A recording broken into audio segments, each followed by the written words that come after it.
Hello everybody, Maven here, and today is the day we have all been waiting for, especially you Warlock players out there, because we've been waiting on these brand new Warlock buffs to come out for over a month now, and they are finally here. To be honest with you, I thought these buffs came out way earlier, and like a month ago I spent a whole day making this very video just to find out later that night the buffs weren't out yet, because Bungie wasn't transparent on when they would come out until they released the article on the 11th saying they'd come out on October 7th, which is today.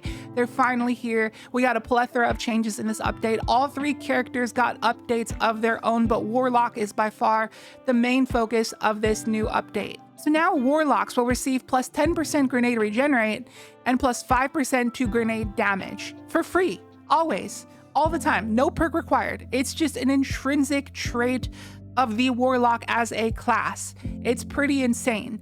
And then on top of that, all the buddy abilities got buffed, so they will now scale based off of your grenade stat. These include things like the Ionic Sentry, Hellion, Bleak Watcher, Child of the Old Gods. So now the higher that you raise your grenade stat, the more damage these abilities will do, in addition to that 5% intrinsic grenade damage buff Warlocks are getting. So these things are going to be hitting incredibly hard. And the best DPS tester in our community, the Aegis Relic, suggests that Hellion alone is going to be doing about 400 more DPS, but we're going to find out if that's true today, in addition to all these other abilities. So with that said, I created a build today that is meant to combine as many buddy abilities as physically possible into one single build. A classic build we've done on the channel before. It is the one-man army build, and it is back and better than ever. So let's go ahead and break it down. Hope you enjoy. Shout out to our sponsor, Advanced GG, the #1 gaming supplement in the world. Use code MAVEN at checkout for 10% off. Link down below. Thank you. Now we're going to do some before and after damage testing with our buddy abilities, but first we got to go over the basis of our build and every turret that we're going to be using. So we're going to be on Prismatic for today because that gives us easy access to 4 turrets instantly. And our exotic of choice for this build is going to be the Getaway artist, which allows you to hold your grenade button, which consumes your arc grenade and gives you a sentient arc soul. So it's basically like a normal arc soul, except it shoots double the amount of shots in its burst, so it's stronger. And it also instantly makes you amplified, which is great for survival because that gives you a 15% resist and makes enemies less accurate towards you. And when we consume our arc grenade to make an arc soul, if we happen to also have the Bleak Watcher aspect equipped, we'll just poop out a Bleak Watcher turret on the spot as well. So that's already 2 turrets with the click of 1 button. Then we can combo that into a Phoenix dive in that same motion to give us a Hellion turret, which is the solar buddy and probably the strongest of our buddies because it can cause ignitions. Then right after that, we can toss out a salad buddy, aka a threaded needle. Now this isn't technically a buddy ability, but it is a turret that's not a turret. It's not a turret that is a turret, because when you unravel an enemy, those little flying green seekers last forever, dude. Those things persist for so long and they spread like a disease. They just fly all over the room from target to target, affecting everything with green disease. Okay, so it's not a turret, but it acts exactly like one, so I'm counting it. Fight me. So we're going to do some damage testing in the shooting range, starting with a pre-update damage. Going up against Greg here, we're going to eat our arc grenade to spawn in an arc buddy and an ice buddy, then pop a Phoenix dive for a fire buddy, and toss a needle for a salad buddy. And just like that, 4 turrets in 4 seconds. And our base DPS here is definitely lingering around the mid 800s, but we did peak over 900 a couple times. So that's just with 4 turrets, but we can add a 5th and wishfully a 6th. So we got options, the first of which being the No Time to Explain Pulse Rifle, which has the Time Chasm perk.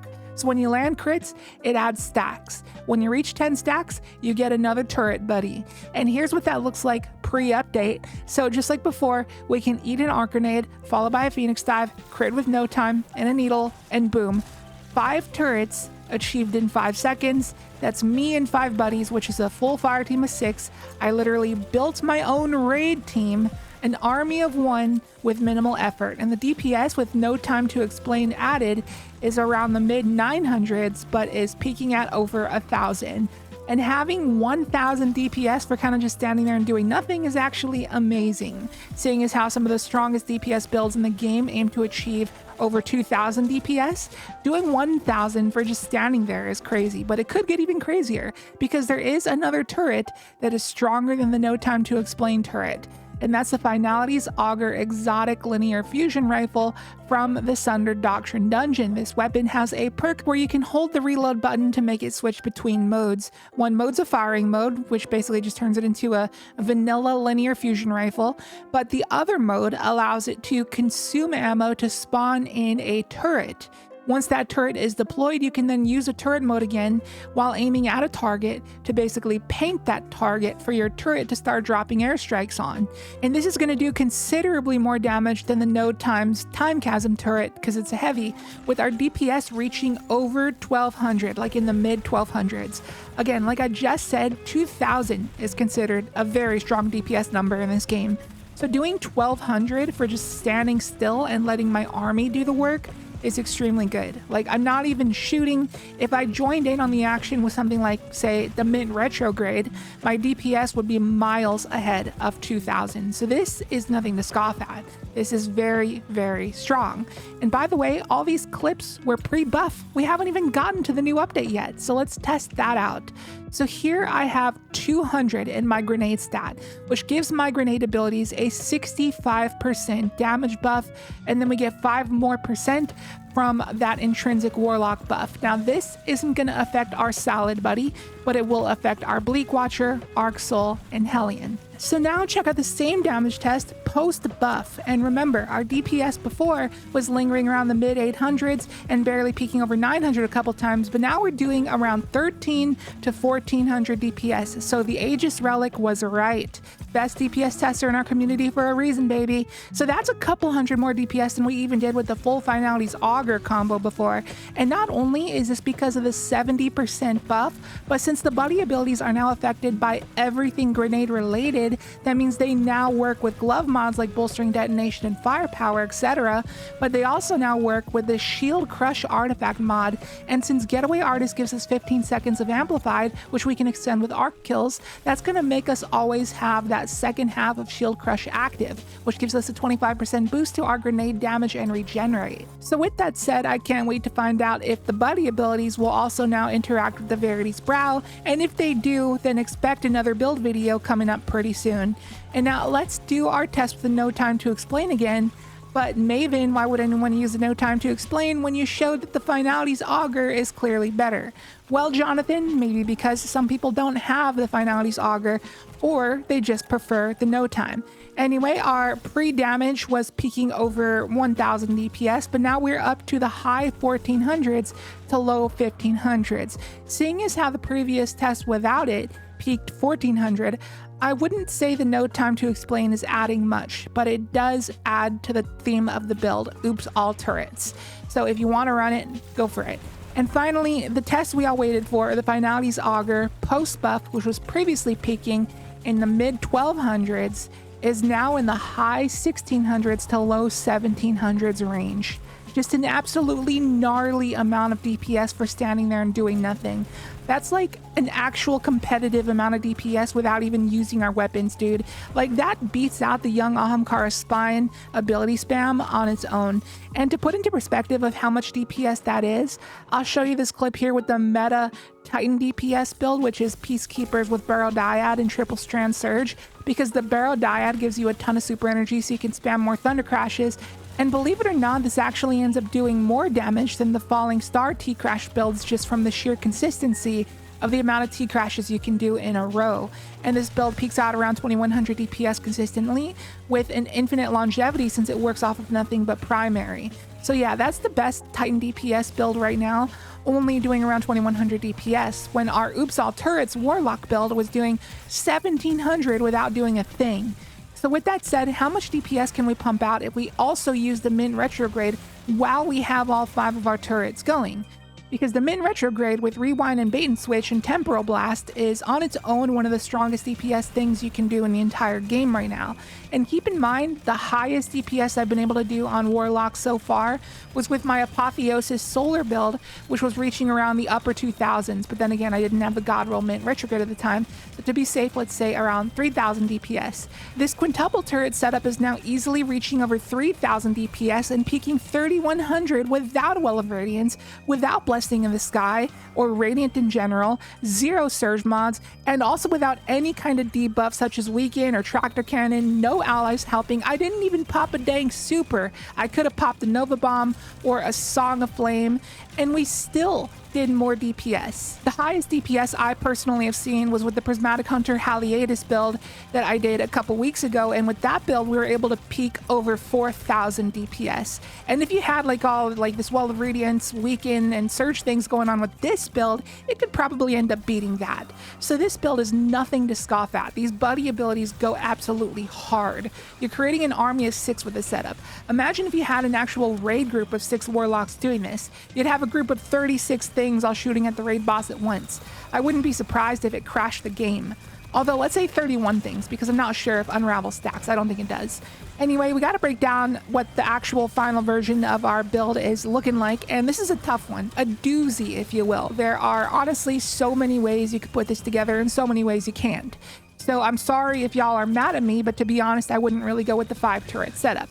I was just showing you guys that for the sake of testing and also for the sake of entertainment, but I would actually do this probably with a 3 turret setup or maybe even 2. I could see 4 because Finality's Auger is actually a decent gun and is currently meta at the moment, so if you wanted to run that, it wouldn't be a bad thing. No Time to Explain though, I would not run pulse rifles other than Outbreak, Gravlance, and Rev Zero are honestly in an atrocious spot in PvE right now. No matter the archetype, they need a buff desperately more than any other weapon type. And another thing restricting our turrets here is the fact that Feed the Void is an S tier aspect. It's so hard to go without it. Devour is amazing for survival and grenade spam, and that grenade spam synergizes great with our Getaway artist so you can have infinite arc souls. And that synergizes with Bleak Watcher so you can get 2 turrets out of 1 ability, but then that means you can't run Hellion, which is our strongest turret that we have, so it hurts to sacrifice that. However, if you wanted to run Bleak Watcher and Hellion, one remedy you could have to not having Feed the Void is instead running the Buried Bloodline on your loadout, which is capable of granting you Devour when you pick up a few kills with it.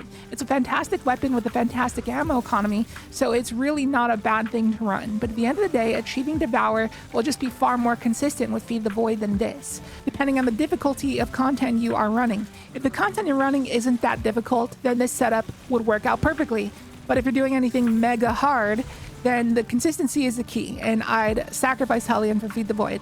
Or honestly, you could also sacrifice Bleak Watcher for Feed the Void. Sure, it's awesome that you get 2 turrets by clicking 1 button with Getaway Artist and Bleak Watcher, and sure, Bleak Watcher is insane for area control, but if you just want straight up damage, then having Hellion is going to be way better.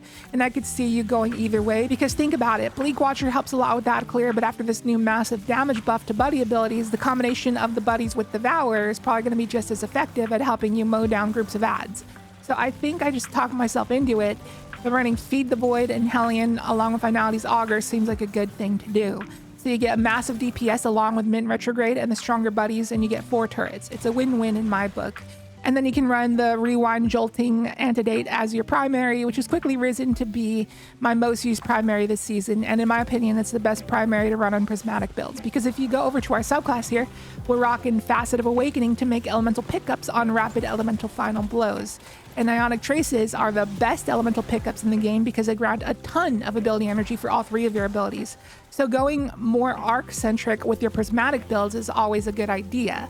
Then for the rest of our fragments, we got Balance for more melee and nade spam, Hope for more rift spam, and finally Purpose for overshields. But there are so many things you could run in that last slot, like Solitude, Dominance, or if you're running Bleak Watchers, you could run Courage, so your buddy abilities do 15% more damage, or Command, so it auto-reloads your guns. So it's really up to you.